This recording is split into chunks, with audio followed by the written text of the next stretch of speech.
Hello tout le monde, bienvenue à tous dans cette nouvelle analyse photo. Cette semaine, je vous emmène dans le sud de l'Espagne, en Andalousie, à Grenade, et plus précisément encore dans le village de Guadix.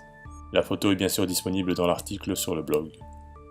J'ai eu la chance de couvrir le mariage de Victoria et Kevin, qui font partie d'un groupe d'amis très soudés, dont j'ai pu faire déjà plusieurs mariages. Ils m'avaient demandé de venir couvrir leur mariage qui se composait en 3 jours.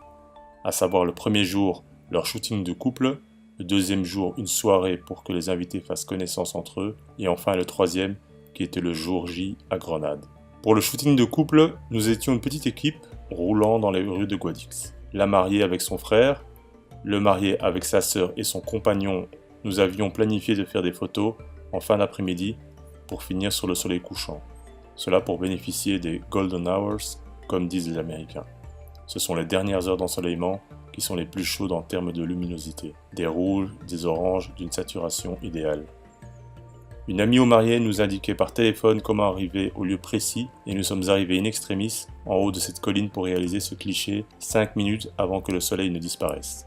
J'aime beaucoup ce cliché car il définit bien la relation d'amour qui existe dans un couple. Ce contraste fort et chaud de la lumière avec leur silhouette. Au niveau technique, cette photo a bien entendu été prise en mode manuel. Là aussi, une tentative en mode automatique ou semi-automatique n'aurait pas été envisageable. Face à la luminosité du soleil et le contraste sombre des mariés, l'appareil, même en mode semi-automatique, ne ferait que surexposer ou sous-exposer. Les écarts de lumière entre le soleil et le couple sont beaucoup trop grands pour que l'appareil ait une constante dans son exposition.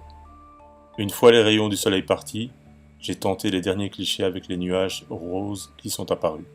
Mais je n'aborderai pas encore ce genre de photo maintenant, pour la simple et bonne raison que je n'ai pas encore expliqué avec quel type de flash je travaille.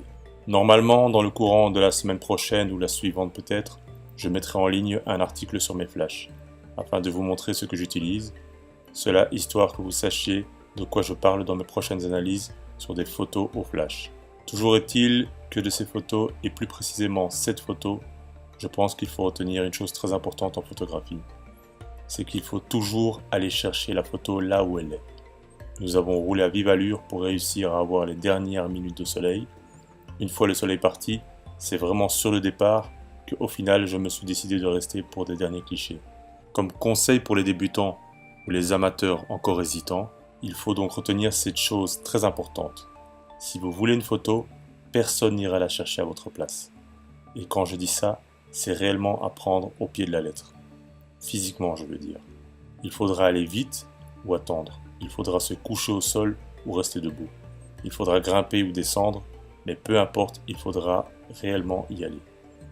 Dans ce cas-ci, aller chercher la lumière du soleil, là où elle se trouvait malgré une course contre le temps. Ici aussi, la lumière a été plus que cruciale dans ma photo, et comme je le disais, elle contribue à visualiser et à définir l'amour qu'il peut y avoir entre deux personnes, car là aussi, comme tous les éléments d'une photo, la lumière raconte elle aussi. Voilà, n'oubliez pas de vous abonner au blog ou à la page Facebook, YouTube, Instagram et tous les autres réseaux sociaux. N'hésitez pas non plus à me faire des retours sur des analyses que vous souhaiteriez ou des sujets spécifiques à traiter. Ciao.